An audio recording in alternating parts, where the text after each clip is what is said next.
Welcome once again to Lehto's Law. Here's Steve Lehto. I've talked a little bit about treasure hunting and metal detecting. I have a metal detector, and I've looked for and found some cool stuff with it.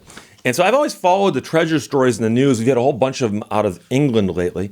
But there's one ongoing saga in America. And I knew about the story back when it happened, but how it's unfolding now is just mind-boggling. So William, Earl, David, and Vincent all sent me the story about the man who's been sitting in jail now for 5 years. 5 years because of a treasure that he refuses to talk about. So this story is out of Columbus, Ohio. The Associated Press, Andrew Welsh Huggins wrote it. A former deep-sea treasure hunter is about to mark his 5th year in jail for refusing to disclose the whereabouts of missing gold coins. And he's actually sitting in a prison in Michigan. This is a crazy, crazy story. Tommy Thompson is incarcerated. He's been there for 5 years. Now, technically, it's not because he broke the law. It's because he's being held in contempt of court for an unusually long stretch, well past the normal 18 months. So generally speaking, if you are a witness and you're put on the stand under oath and you refuse to testify and you don't have a good reason, the court can hold you in contempt of court. And I've had people ask, and they say, Steve, they put me on a stand, I just won't talk. Okay, they might throw you in jail. And it's routine that they can throw you in jail until you agree to talk. Now, after 18 months, they usually give up and say, okay, this person's spent 18 months in jail. They're never going to talk. Let him out. This guy they've held on to because they say that there's extenuating circumstances. So all kinds of stuff unusual is going on here. This all goes back to the discovery of a ship called the SS Central America, known as the Ship of Gold. Back in 1988 is when he found the ship. 1988. The Gold Rush era ship sank in a hurricane off South Carolina in 1857. And on board were thousands of pounds of gold. And this shipwreck put so much gold at the bottom of the ocean that they actually say it contributed to an economic panic around that time. That's how much gold was on board. And so that gold was lost for over 100 years. In other words, people knew about the shipwreck. It's one of the most famous shipwrecks in shipwreck fields where they talk about this stuff. And they knew ballpark where it went down, but ballpark in the ocean won't help you, especially in deep water. So this guy came up with a plan to find it using all kinds of high-tech equipment, which they were just coming out with in the 1980s. He got investors to put up money into a business to go find that shipwreck. And he found it, but then it all fell apart from there. So several investors filed a lawsuit, and there's a federal court order because Thompson won't cooperate with authorities trying to find the coins that they think he's got in his possession that he won't turn over to the investors.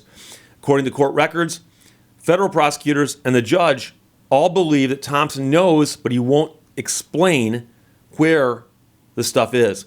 So the judge actually said, it's ironic, he creates a patent for a submarine, but he can't remember where he put the loot. His legal troubles come from 161 investors who put up the $12.7 million to find the ship and never saw any proceeds and finally filed a lawsuit. Back in 2012, a different judge ordered Thompson to appear in court to disclose the whereabouts of the coins. So he recovered a lot of stuff from that ship, and they believe that he has in his possession 500 gold coins. And I suspect 500 gold coins are worth a lot, collector value, but also because they were on that ship, which makes them even more collectible. Instead of appearing before the court to answer in 2012, he fled to Florida and disappeared. And U.S. Marshals tracked him down about 3 years later, living in a hotel in Boca Raton, Florida. He pleaded guilty for his failure to appear and was sentenced to 2 years in prison and a $250,000 fine. His criminal sentence has been delayed until the issue of the gold coins is resolved. So he's been, in essence, found guilty of the charge of not cooperating, and that is going to be something he has to deal with later on. But in the meantime, they're saying, no, the reason we're holding him in jail right now is to get him to talk. So In 2015, when he pled guilty, he agreed as part of the plea deal to answer questions in closed-door sessions about the whereabouts of the missing 500 gold coins. Now, the government says the coins are worth $2 to $4 million, but that's just a fraction of what was taken off that ship. Importantly, however, he also has to assist the parties in finding the coins under the deal. So he's got to explain to them where the coins are and help them get the coins back. Thompson has refused several times, and in 2015, a judge found that Thompson was in contempt of court and ordered him to stay in jail, and also is charging him $1,000 a day in fines. $1,000 a day in fines. So in late October of this year, Thompson appeared by video for his latest hearing, and the judge asked him, Mr. Thompson, are you ready to answer the seminal question in this case as to the whereabouts of the gold? To which Thompson responded, Your Honor, I don't know if we've gone over this road before or not, but I don't know the whereabouts of the gold. I feel like I don't have the keys to my freedom. So with that, Thompson got sent back to the federal prison in Milan, Michigan, where he's now spent more than 1,700 days in jail and owes nearly $1.8 million in fines, and that's going up $1,000 a day. Thompson's attorney has declined to comment. Thompson is now 68 years old. He says he suffers from a rare form of chronic fatigue syndrome that creates problems with short-term memory. He's previously said, without providing details, that the coins were turned over to a trust in Belize. The government contends that Thompson is refusing to cooperate and that there's no connection between his ailment and his ability to explain where the coins are. A federal law addresses individuals like Thompson regarding recalcitrant witnesses. And that law says that, generally speaking, you get 18 months in jail for contempt. But a federal appeals court last year rejected Thompson's argument that that law applies to him. So he went up on appeal and said, look, I get out after 18 months. That's how the law works. And the Court of Appeals says, no, there's exceptions, and you're an exception. So the court said that Thompson wasn't just refusing to answer questions, he's also violated the requirement that he assist the parties. And he's refused to execute a limited power of attorney to allow the trust in Belize to be examined as required under his plea deal. So, in other words, it's not just that he won't give him the answers to questions. He also won't sign the limited power of attorney to go down and open up that trust if it exists. The order isn't intended to solely seek information. It's to seek information for the purposes of recovering unique assets, said a law professor who is a director of Case Western University's First Amendment Clinic. Earlier this year, a federal judge denied Thompson's request for release over concerns he's at risk for COVID. The judge said Thompson didn't present proper evidence for his risk level and also noted that he remains a flight risk. That's one of the problems.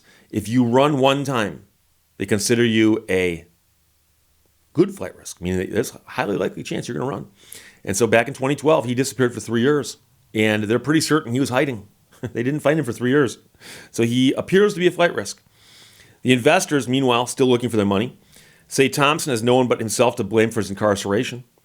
The attorney who represents them says he would be out of prison by now if he'd simply complied with his plea agreement and cooperated in locating missing assets when he was supposed to. And that was in a court filing back in March. So I remember the whole story about this. And the ship that went down, the SS Central America, was a ship that had started in California and gone around, was coming up the coast, heading, I think, to New York. Went down in a big, big storm. And there was so much gold on board that it actually did contribute partly to an economic panic in America. And also, it was one of those ships that all the treasure hunters were looking for. And Thompson apparently was one of the people who said, I think it's an extremely deep water, meaning that to find it is going to take special technology, and to recover it is going to take special technology, especially from the 1980s. So he went around and he got investors to put up millions of dollars, $12 million at least. They formed a syndicate, right? And the syndicate said, in essence, we're putting up all this money, you go out and find it, and then there was an agreement as to how they're going to divide up the proceeds.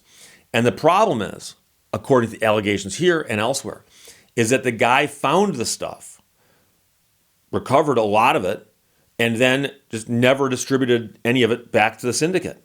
So when they got tired of waiting, they filed the lawsuit. And meanwhile, it appears he was dissipating the money, as they say. And so now it comes down to they're certain, they believe that he has 500 coins left over. What happened to all the rest? We don't know. There's a lot more to begin with. But it was one of those things, I remember reading about it, it made national headlines. Time magazine, major newspapers, we're doing stories about, this is the find of, there have been 2 or 3 big treasure hunting finds. Yatosha is another one. Mel Fisher, the guy from Florida who did a lot of treasure hunting his entire life, has a museum in the Keys, and you can go look at a lot of stuff that came off that particular ship. But the SS Central America is another one, and a holy grail ship for treasure hunters. So it's a bizarre story, though.